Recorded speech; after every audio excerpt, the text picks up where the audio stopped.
সালামু আলাইকুম ওয়া রাহমাতুল্লাহ। বন্ধুগণ, আপনারা দেখতে পাচ্ছেন আমরা ধারাবাহিক যে বর্তমান শান্তি প্রতিষ্ঠা এবং বর্তমান পরিস্থিতিতে যে মানুষ বিভিন্ন সমস্যায় জর্জরিত সে নিয়ে আলোচনা করছি।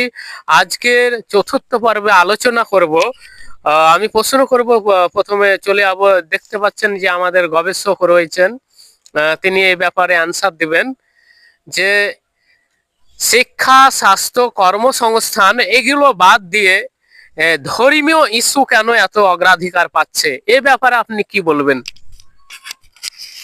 ওয়ালাইকুম আসসালাম। খুব সুন্দর একটা প্রশ্ন, এবং প্রশ্নটা যে মুহূর্তে এসছে এখন জ্ঞানী সম্প্রদায়ের জন্য, বুদ্ধিজীবীদের জন্য খুব চিন্তার বিষয় খোরাক। আগে আমাদেরকে জানতে হবে যে ধর্মটা কি, কাকে ধর্ম বলে, ধর্মের গুণাগুণ ও ফলাফল কি। এটা কিন্তু আমরা কেউ এখন জানতে চাইছি না। প্রতিটি সম্প্রদায়ের মানুষকে জিজ্ঞেস করুন যে মৃত্যুর পরে তুমি কি চাও, প্রত্যেকে কিন্তু একটাই বলবে, স্বর্গ বা জান্নাত।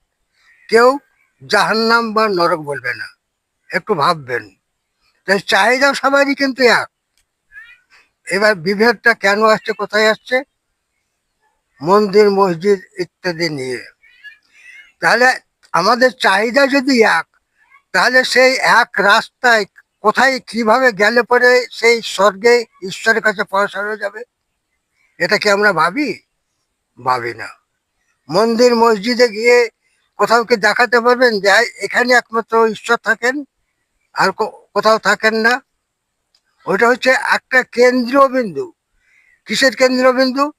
যেমন মৌমাছি মধু সংগ্রহ করে একটা চাকে রাখে, সেরকম ওই সমস্ত স্থানে যারা যাবে তারা হবে সৎ ও পবিত্র। কারণ স্রষ্টা নিজেই বলেছেন, আমি পবিত্র, পবিত্র বিষয়ই আমি গ্রহণ করি।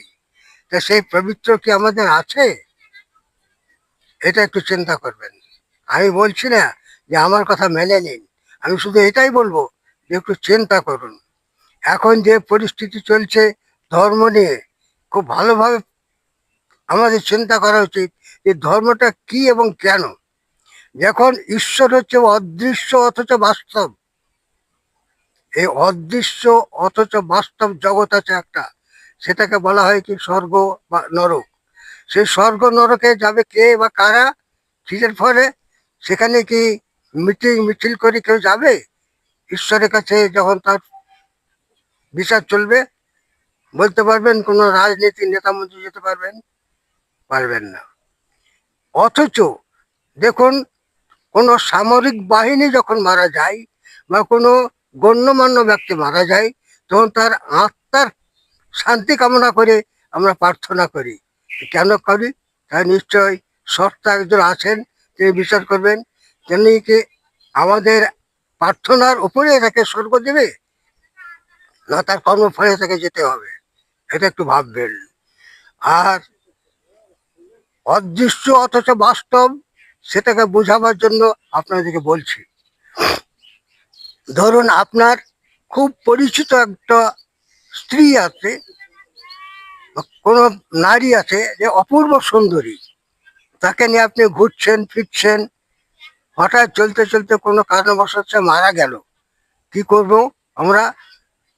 আমাদের প্রথা অনুসারে তাকে দাহ করব। কিন্তু কেন? তার যে সমস্ত অঙ্গ প্রত্যঙ্গ নিয়ে বর্ণনা করা হচ্ছিল, সবাই বর্ণনা করছিলেন, এত সবই আছে, কি নেই? বলবেন যে আত্মা নেই।